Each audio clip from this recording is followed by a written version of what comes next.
Mga kabaya, kumusta na kayo? So, sinisipag po ang lolo ninyo, kaya sasamantalahin ko to na magbahagi sa inyo ng mga naitatabi kong mga error coins noong araw. Ano po? So, sasamantalahin ko rin kasi habang napapanahon, nauuso itong paggawa ng reels.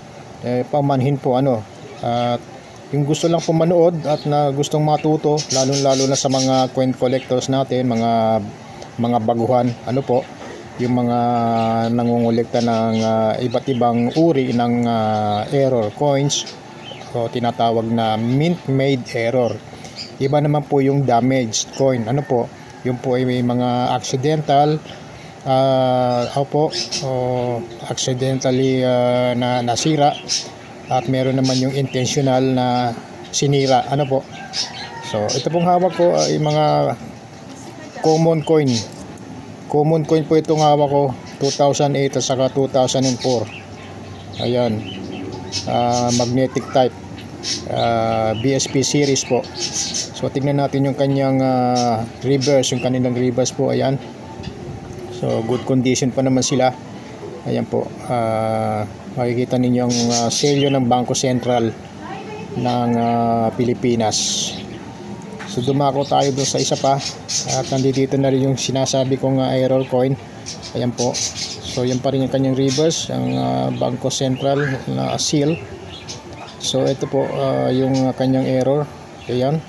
Nagkaroon ng dagdag bundok. Ano po? Ayan. Pasensya na kayo sa termino na ginagamit ko. Ay ano lang po, para mas malinaw lang, no? Dagdag bundok. Ayan po. Sa English, extra hill. Ayan po, extra hill. Ito po yung original. Ito po yung common coin na normal coin. Wala po siyang dagdag bundok diyan. Ano po? Ayan.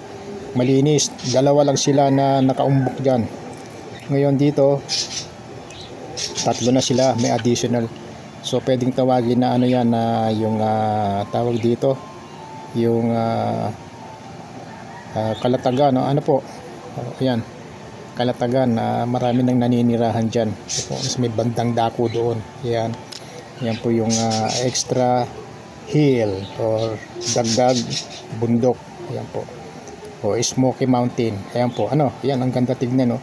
So yan po ang rare, rare. Sa akin po sa akin palagay rare yan. Pero kung tatanungin niyo kung may added value, depende na po yan sa magkakagusto. At kung gusto kong ibenta, mag-usap tayo. Ano po? Meron namang mainit na kape rito, pwede kitang painumin. Ano po? So ayan, joke lang. Ayan. Huwag tayo masyadong seryoso, no? Samahan natin ng konting katatawanan ng kwentuhan. Nagkwentuhan lang tayo. So once again, ito po yung dagdag bundok. Ito yung normal. Dalawa bundok. Tatlo bundok. So hanggang dito na lang po. Maraming salamat sa inyong pagsubaybay. Hanggang sa muli. Ito po ang Jerry's Coin TV. Sasabing mag-iingat kayo at God bless.